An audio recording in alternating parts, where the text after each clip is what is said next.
एक महिला अपने शोहर को फ़ोन मिलाती है और फ़ोन मिलाने के बाद उसने कहा, एक डिमांड की। और जब डिमांड सुनता है पति, तो पति मुस्कुरा उठता है और मुस्कुराते हुए सीधा मेडिकल स्टोर पर पहुंच जाता है और वहां जाने के बाद इंतज़ार करता है कि जब यहाँ से सारे ग्राहक चले जाएंगे उसके बाद फिर वो अपने सामान की डिमांड करेगा। दरअसल जब उसके पास यानी कि जब मेडिकल स्टोर पर कोई बचता नहीं है तो मेडिकल स्टोर वाले ने उससे पूछा कि भाई साहब आपको क्या चाहिए। फिर वो थोड़ा वहाँ पर शर्माता है और शर्माते हुए बस बात कहने की कोशिश ही कर रहा था, लेकिन थोड़ा हिचक रहा था। तभी मेडिकल स्टोर वाला उससे पूछता है कि भाई साहब आपको चाहिए क्या, आप काफ़ी देर से यहाँ पर खड़े हुए हैं। फिर उसने कहा कि भाई साहब मुझे शक्तिवर्धन गोलियाँ चाहिए। जैसे ही शक्तिवर्धन गोलियों की बात आती है, मेडिकल स्टोर वाला अपने स्टोर के अंदर जाता है और एक गोलियों का पूरा रैपर लेकर के आता है और उसके हाथ में दे देता है। जैसे ही गोलियों का रैपर उस व्यक्ति ने अपने हाथ में लिया, उसने कहा कि भाई साहब ये थोड़ी कम है, और वैसे भी मुझे यहाँ बार बार आना अच्छा नहीं लगता। बार बार जब लोग यहाँ पर होते हैं तो उन सब के सामने ये सब चीज़ें मांगना मुझे अच्छा नहीं लगता। आप एक काम करो, थोड़ी सी तादाद बढ़ा दो, थोड़ी ज़्यादा गोलियाँ दे दो। जैसे ही मेडिकल स्टोर वाले ने ये बात सुनी, मेडिकल स्टोर वाले ने उसे ज़्यादा गोलियाँ दे दी। अब इन गोलियों को लेकर के वो व्यक्ति अपने घर चला जाता है, खाना खाता है, अपने पत्नी के साथ सोता है और उन गोलियों को खाने के बाद लेकिन जब अगला दिन निकलता है तो पत्नी की तो आँख खुल जाती है, लेकिन पति सोता हुआ ही रह जाता है। और यहीं से इस व्यक्ति की जब मौत की खबर चारों तरफ फैलती है तो फिर उसके बाद उस व्यक्ति का कफन दफन होता है, यानी कि दफन किया जाता है उसको। और दफन होने के बाद लगभग 24 घंटे बीत जाते हैं यहाँ पर, और तब यहाँ पर यह पता चलता है कि दरअसल इस व्यक्ति की साधारण मौत नहीं हुई थी, बल्कि इसका कत्ल हुआ था। और कत्ल के पीछे की वजह आज इस कहानी के माध्यम से जानने की कोशिश करेंगे कि आखिरकार उस व्यक्ति के साथ हुआ क्या था। नमस्कार, स्वागत है आपका हमारे चैनल पर।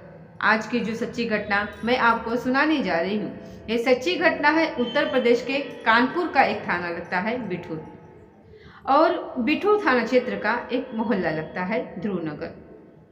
दरअसल 19 जनवरी 2025 के सुबह लगभग 6:30 बजे के आसपास का ये वक्त रहा होगा।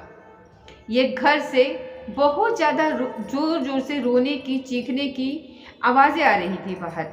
जैसे ही वो महिला रो रही थी, चीख रही थी, चिल्ला रही थी, नाम जिसका शबाना होता है, अक्सर इस घर से इस तरीके की आवाज़ें कभी नहीं आई थी। आसपास के जो लोग होते हैं वो जाग जाते हैं और जागने के बाद मौके पर दौड़ करके पहुंचते हैं। और जब उससे दरवाज़ा खुलवाया जाता है तो दरवाज़ा खुलने के बाद पता चलता है कि उसके पति की मौत हो चुकी है। पति के नाम उसका आबिद अली होता है, उम्र उसकी लगभग 45 साल के आसपास होती है। इस महिला का रो रो कर बुरा हाल हो चुका था। रोते रोते वो अपने सगे भाई यानी सलीम को फ़ोन करती है। सलीम को फ़ोन करते करते कहती है कि भैया अब तुम्हारे बहनोई इस दुनिया में नहीं रहे हैं, तुम्हारे बहनोई स्वर्ग सुधार गए हैं। जैसे ही उसने अपने सगे भाई को ये खबर दी, अपने ही पति की, अपने ही शोहर के मरने के बारे में जब सूचना दी, तो उसका जो साला होता है, सलीम जिसका नाम होता है, वो तुरंत ही वहाँ पर मौके पर आ जाता है और यहाँ पर आ जाकर देखता है कि बहुत बड़ी संख्या में यहाँ पर लोगों का जमघट लगा हुआ और उसकी लाश खाट पर पड़ी हुई थी, चारपाई पर पड़ी हुई थी। इसी बीच में वो सब कुछ देखता है वहाँ पर, और फिर वहाँ पर वो पुलिस को फ़ोन करता है। ये बिठूर थाना क्षेत्र की पुलिस वहाँ पर मौके पर आ जाती है और मौके पर आने के बाद अब पुलिस ने इस लाश को कब्जे में लेने से पहले जो पंचनामा की एक कार्रवाई जो होती है वो करती है। तो उस व्यक्ति का जो शरीर था, उसने जो कपड़े पहने हुए थे, उस कपड़े को जब देखा जाता है, तलाश किया जाता है, तो उसके कपड़े के अंदर 8 रैपर निकलते हैं और 8 के 8 रैपर खाली होते हैं और वो 8 के 8 जो रैपर होते हैं वो शक्तिवर्धन गोलियों के रैपर होते हैं। जैसे ही उसकी पत्नी शबाना से कहा जाता है कि ये 8 रैपर खाली है, इसके जेब में ये कैसे आए हैं, क्या बात है, क्या ये रात को जेब में रख कर ही इनको सोते हैं। जब इस तरीके की बात की जाती है तो वो कहती है कि मैंने अपने पति को खुद फ़ोन किया था और रात को कुछ शक्तिवर्धन गोलियां लाने के लिए कहा था, क्योंकि जब वो शक्तिवर्धन गोलियां खा करके उसके साथ संबंध बनाता था तो उसको अच्छा लगता था, इसलिए उसने कभी एतराज़ नहीं किया था। उसने अपने पति के खुशी के लिए, ख्वाहिश के लिए, क्योंकि इसलिए उसने कभी एतराज़ नहीं किया और जैसा जैसा उसके पति को अच्छा लगता था वैसे ही वो उसके साथ खुश रहा करती थी। जैसे ये बात पुलिस ने सुनी तो पुलिस ने लाश को कब्जे में ले लिया और पोस्टमार्टम के लिए भेज दिया। और पोस्टमार्टम के बाद ये लाश जब वापस आती है, वापस आने के बाद इसका बिल्कुल एक रीति रिवाज के हिसाब से कफन दफन होता है, सुपुर्दे खाक होता है।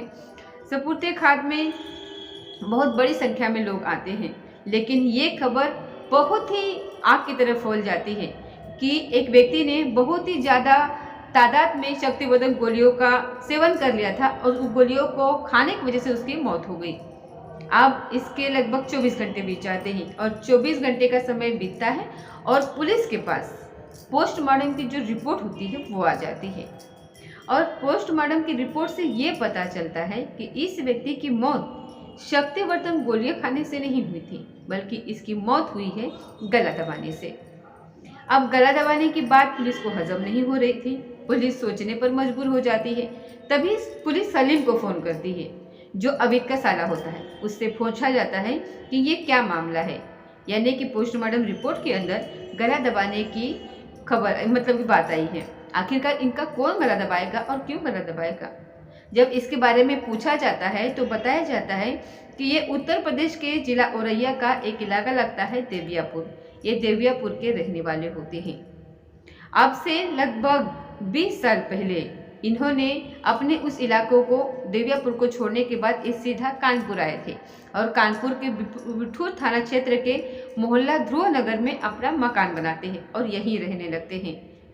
इनकी जब शादी होती है तो इसकी बहन से होती है जिसका नाम शबाना होता है और यहाँ आने के लगभग 3 साल के बाद इनको एक बेटा होता है और उस बेटे की उम्र 16.5 या 17 साल के आसपास होगी। जब इस महिला से पूछा जाता है कि आखिरकार क्या वजह है, तो महिला कुछ सही बातें वहाँ पर नहीं बता पाती है। तभी पुलिस उसका मोबाइल अपने कब्जे में ले लेती है और साथ में जो अवेदनी, जो मर चुका है, जो सुपुर्दे खाक कर दिया गया है, उसका भी मोबाइल कब्जे में कर लेती है और दोनों मोबाइलों की सीडियाँ निकलवाई जाती है। जो ये आवेदनी होता है उसके मोबाइल की कॉल में तो कोई ऐसी खास सस्पेंस वाली बात नहीं पाई जाती है, लेकिन शबाना का जो मोबाइल था उसमें वो एक लड़के से बहुत ज़्यादा बातें किया करती थी और उस लड़के की उम्र लगभग उस महिला से 20 साल कम होती है, यानी कि 20 साल वो उससे छोटा होता है। अब सलीम से, यानी कि साले साहब से पूछा जाता है कि रियान उर्फ राजालिब, जो कि उन्नाव के बांगर मऊ, जो भगवानपुर गोटेपाली का एक रहने वाला लड़का है जिसका नाम रिहान उर्फ तालिम है, उम्र उसकी लगभग 20 साल के आसपास होगी। इससे तुम्हारा क्या रिलेशन है, क्या ताल्लुक़ है तुम्हारा इससे? क्या आवेद का रिश्तेदार है या फिर शबाना का रिश्तेदार है? तो वहाँ पता चलता है कि ना ही वो आवेद का रिश्तेदार होता है, ना ही शबाना का रिश्तेदार होता है। लेकिन शबाना की और रिहान की बहुत ज़्यादा बातें हुआ करती थी। अपने से 20 साल छोटे लगभग लड़के से वो लगातार बात करती थी। जब पुलिस ने इस बारे में सूचना किया, पुलिस ने उस लड़के को हिरासत में लिया और हिरासत में लेने के बाद जब उससे भी पूछताछ करना शुरू किया और शबाना से भी पूछताछ करना शुरू किया तो चौंकाने वाली यहाँ खबर सामने आती है। दरअसल साल 2024 की शुरुआत की ये बात है। शुरुआत में ही इस शबाना नाम की जो महिला है, जिसकी उम्र लगभग 42 या 45 साल के आसपास इस समय रही होगी, उसने अपना एक इंस्टाग्राम पर आईडी बनाई और इंस्टाग्राम पर आईडी बनाने के बाद जब वो 20 या 22 साल के आसपास की उसकी उम्र रही होगी, उस वक्त की उसकी जितनी भी फोटोग्राफ्स थी वो बारी बारी से इंस्टाग्राम पर उसको अपलोड किया करती थी। और एक दिन इस रिहान उर्फ तालिब, जो कि दिल्ली में ऑटो चलाता था, ये इंस्टाग्राम के पन्ने पलटते पलटते कब उसके सामने शबाना की आईडी आ जाती है, वो वहाँ पर रुक जाता है और उसके ही फ़ोटो को लाइक किया करता था, कमेंट करना शुरू कर देता है। और एक दिन उसकी हिम्मत थोड़ी बढ़ जाती है, उसने मैसेज कर दिया और मैसेज करने के बाद इन दोनों के बातचीत का सिलसिला शुरू हो जाता है। एक दूसरे को फ़ोन नंबर का आदान प्रदान कर देते हैं, एक दूसरे से ये फ़ोन पर बहुत सारी बातें करने लगते हैं। और एक दिन यहाँ पर ऐसा भी आता है कि जब शबाना का मन किया तो उसने रिहान से कहा कि क्या तुम मिलने आ सकते हो, मैं कानपुर के बिठू थाना क्षेत्र में रहती हूँ। जैसे ही बात उसने सुनी, उसने कहा कि तुम्हारा पति, फिर उसने कहा कि मेरा पति मेलों में जाकर के झूले लगाता है, वो कई कई दिनों के लिए घर से बाहर रहता है। उसका जो बेटा है वो पति मामा के साथ रहता है और ऐसे ही भी उसका पति रोज घर पर नहीं रहता है। पति जब घर से बाहर रहता है तो तुम्हें आने में कोई एतराज नहीं है, यानी कि उससे मिलने के लिए इसके पास एक बेहतरीन मौका होता है। लेकिन रिहान ने शबाना को जब देखा तो जो फोटो थे, फोटो से वो लगभग 20 साल बड़ी दिख रही थी। फोटो में छोटी दिखती थी, मौके पर बड़ी दिख रही थी। लेकिन उन दोनों में दोस्ती हो जाती है और दोस्ती बहुत गहरी हो जाती है और इनके बीच में जो उम्र की एक दीवार होती है वो छोटी पड़ जाती है। यानी कि दोनों एक दूसरे से मिल करके ये फिर अब इनकी दोस्ती कुछ ज़्यादा ही गहरी हो जाती है। यानी कि बताया यह जाता है कि ये दोनों एक दूसरे के साथ संबंध बनाने लगते हैं, एक दूसरे के बहुत करीब आ जाते हैं। अब इन्होंने लगभग 3-4 बार इस तरीके से मिलने का मौका जुटाया और तभी शबाना ने अपने पति के बारे में उसको बताया कि वो मुझे बहुत बुरी तरीके से मारता है, पीटता है, मैं उससे अलग रहना चाहती हूँ, लेकिन वो ज़बरदस्ती मुझे अपने साथ ही रखना चाहता है और मेरा बेटा है और इसलिए वो अपने मामा के पास रह रहा है, तो मैं अपने पति से छुटकारा चाहती हूँ। जब बात छुटकारा पाने की आती है तो रिहान से कहा जाता है कि क्या तुम मेरी मदद नहीं कर सकते। तो रिहान कहता है कि ठीक है, मैं बात करता हूँ। रिहान का एक दोस्त होता है जिसका नाम विकास होता है। विकास बदायूं के तकराला गोविंदपुर धोबी मोहल्ले का रहने वाला होता है। साल 2019 और 20 में दिल्ली में रह कर के विकास और रेहान दोनों ही ऑटो चलाया करते थे। लेकिन कुछ दिन के बाद इसने अपना एक नया काम ढूंढ लिया, जो कि पंजाब के लुधियाना में किसी के यहाँ खाना बनाया करता था। इस व्यक्ति यानी कि विकास जो लड़का है, दोनों की लगभग सेम उम्र है, 20-22 साल के आसपास की इनकी उम्र है। तो जब रिहान ने विकास से बात करी तो विकास को कुछ पैसे की ज़रूरत वहाँ पर होती है और वो कहता है कि अगर तुम्हें पैसे की ज़रूरत है तो वो पूरी हो जाएगी, लेकिन तुम्हें मेरे कहने से मेरा एक काम करना पड़ेगा। यानी कि उसे एक महिला से प्यार है और उसका जो पति है वो हम दोनों के प्यार में रोड़ा बन रहा है और हमें उसे रास्ते से हटाना है। अब यहाँ पर रिहान ने जब विकास से बात की और विकास से बातचीत होने के बाद फिर शबाना से बताया जाता है। शबाना कहती है कि ठीक है, अगर तुम्हारा दोस्त तैयार है तो उसको लेकर के आ जाओ। 17 जनवरी 2025 को ये कानपुर पहुंच जाते हैं दोनों और घंटाघर के पास एक होटल होता है, वहां पर रुकते हैं। 18 जनवरी की सुबह की बात है, शबाना होटल पहुंच जाती है और वो 20,000 रुपये लेकर के गई थी और वो 20,000 रुपये देखने के बाद उसको लगता है विकास को कि यहाँ से मेरी ऑटो खरीदने की जो ख्वाहिश है वो पूरी हो जाएगी और इसके लिए वो बताती है कि तुम्हें अब आगे क्या करना है। जैसे जैसे उसने रास्ता बताया था वैसे वैसे वो दोनों मान जाते हैं और रात यानी कि 18 और 19 जनवरी की रात लगभग 1 बजे के आसपास का ये वाक़या रहा होगा। ये रिहान अपने दोस्त विकास के पास उसके घर पर पहुंचता है और जैसे ही दरवाजे को धक्का देता है, दरवाज़ा खुला हुआ होता है, यानी कि कोई मशक्क़त, कोई मेहनत नहीं करनी पड़ती है। वहां जाकर के देखते हैं इसने अपने पति को पहले तो खूब सारी शराब पिलाई थी और शराब पिलाने के बाद उसे गोलियां भी दी थी और उससे कहा कि ठीक है, उसके बाद हम लोग आपस में एक दूसरे के साथ रिलेशन बनाएंगे, यानी कि संबंध बनाएंगे। लेकिन शायद उसको इस तरीके का मौका मिल नहीं पाया था। वो शराब पीने के बाद एकदम बेहोश हो जाता है। रात के 1 बजे के आसपास जब रिहान और विकास आते हैं तो ये शबाना उसके अंदर पता नहीं न जाने कहाँ से इतनी ताकत आ जाती है, वो अपने ही पति के सीने पर बैठ जाती है। विकास गला दबा देता है और ये दोनों मिल करके उसके हाथ और पैर दबा देते हैं। लगभग 15 से 20 मिनट तक ये जद्दोजहद, ये मशक्क़त इन लोगों को करनी पड़ती है और उसके साथ करते हैं, यानी कि आवेद अली का गला दबा करके उसकी वहाँ पर हत्या कर देते हैं। उसके बाद आराम से, इम्तिनान से जब इनको मौका मिलता है तो रिहान और विकास यहाँ से चले जाते हैं। और जाने के बाद जब दिन निकलता है तो शबाना ने नाटक करना शुरू कर दिया। नाटक वो कुछ इस तरीके से कर रही थी, दरअसल उसे अपने पति के मरने का बेहद अफसोस है और रोते रोते जब उसने अपने सगे भाई सलीम को फ़ोन किया, सलीम जब अपने भांजे यानी कि सलमान को लेकर के जब मौके पर पहुंचता है तो अपने बहन को रोते हुए देखकर उसे बड़ा ही आश्चर्य हो रहा था कि जिस घर से हमेशा लड़ाई झगड़े की आवाज़ें आया करती थी, आखिरकार उसकी बहन इतना अच्छा मतलब कि ऐसा अपने पति के मरने का इतना ज़्यादा अफसोस क्यों कर रही है। उसे शक होता है और तभी वो पुलिस को फ़ोन कर देता है।